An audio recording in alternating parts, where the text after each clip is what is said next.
Magandang araw mga kababayan, isa na namang issue ang bumabalot sa ating bayan.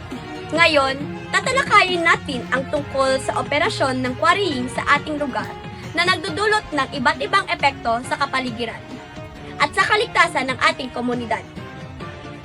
Ang pagkukwari ay isang proseso ng pagmimina o pagkukuha ng bato, buhangin, graba at iba pang mineral mula sa lupa sa pamamagitan ng pagtibag, paghuhukay o pagbabarana ng mga trabahador sa ating kabundukan. Nagagawa nila ito dahil sa mga nakukuha nila sa bukid ay ginagamit sa paggawa ng gusali, kalsada, tulay, bahay, at iba't ibang uri ng estruktura na nagmula sa pagkwari. Bukod sa pagsasagawa ng iba't ibang mga estruktura, ang pagkukwari ay nagbibigay rin serbisyo sa mga komunidad at nagbibigay rin ito ng oportunidad o trabaho sa mga mekaniko at negosyong konstruksyon. At yan na lamang ang nagtatayong mga rason kung ginagawa ang pagkakwari.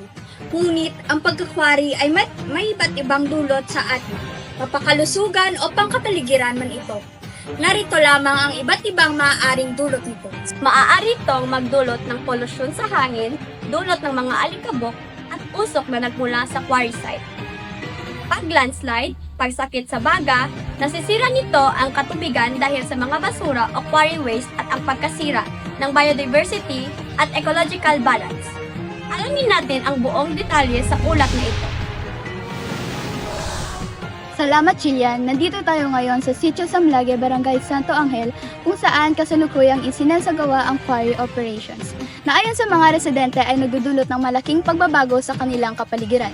Ngunit higit pa rito, may mga tanong kung legal nga ba ang operasyon ng quarry na ito at ano ang epekto nito sa mga tao sa kalikasan. Tahimik ng bayan ng Sitio Samlague, Barangay Santo Angel, pagkaroon ng quarry ay isang malaking pagbabago. Noong una, walang sinuman ang nagakala ng kanilang mapayapang lugar ay magiging tambakan ng mga malaking makina at truck. Ngayon, tila araw-araw naging ingay ang tunog ng mga ito, kasabay ng mga pagputol ng mga puno at pagpukay ng mga lupa. Yan na lamang ang maaaring may dulot ng pag-acquire sa ating mga kabundukan. At may maiilang residente tayong tatanungin kung ano nga ba ang concern sa pag-acquire sa bahaging lugar na ito. Hindi na kami makatulog ng maayos tuwing gabi. Bukod sa ingay, may takot din kami nararamdaman na baka bumigay ang mga kabahayan namin dahil sa paggindo ng lupa. Ayon sa mga eksperto, ang quarrying ay may potensyal na magdulot ng iba't ibang panganib. Isa na rito ang soil erosion na maaaring magresulta ng landslide, lalo na kung ang lugar ay malapit sa kabahayan o eskwelahan. Kung hindi tama ang pagkukwari, maaari itong magdulot ng pagguho ng lupa na magiging sanhitang sakuna. Importante ang tamang pamamahala at pagsusuri sa lugar bago magsagawa ng quarrying activities. Ngunit sa kabila ng mga panganib, ipinaliwanag mga operator ng quarry na lahat ng kanilang operasyon ay may kaukulang permit.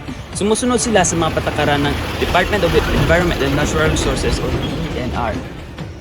Lahat ng ginagawa namin ay naaayon sa batas. May mga regular inspections na isinasagawa ang mga otoridad upang matiyak na walang paglabag sa kalikasan at kaligtasan.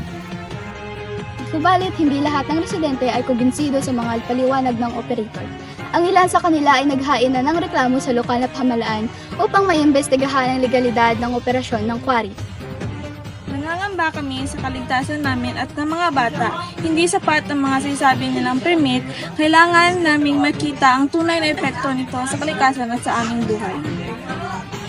Ayon naman sa lokal na pamahalaan, pinag-aaralan nila ang sitwasyon na patuloy na minomonitor ang operasyon ng quarry. Sinusiguro nila ang walang linalabag na batas at protektado ang kaligtasan ng mga residente. Patuloy kaming makipag-ugnayan sa DNR at iba pang ahensya upang masiguro na maayos ang operasyon ng quarry dito sa aming bayan at walang maapektuhang komunidad. Sa ngayon, patuloy na hinahati ang opinyon ng mga residente tungkol sa quarrying. Ang iba ay nakikita ito bilang oportunidad para sa trabaho at pag-unlad ng ekonomiya, habang ang iba naman ay nananatiling nag-aalala para sa kanilang kaligtasan at kalikasan. Malinaw ang usaping ito ay isang sensitive issue na nangailangan ng balanseng pagtingin mula sa lahat ng sektor, mula sa mga residente, operator at ahensya ng gobyerno. Ang tanong, paano mapagsasabay ang progreso at kaligtasan? Ito ang tanong na patuloy nating hahanapan ng kasagutan. Mula rito sa Sitio Samlague, Barangay Santo Angel, ako si Chris na nag-uulat para sa Pinas Update. Maraming salamat. Sana'y patuloy nating masubaybayan ang kasalukuyang kalagayan ng Sitio Samlague, Barangay Santo Angel at magbigyan ng tamang solusyon ang isyong kanilang kinakaharap.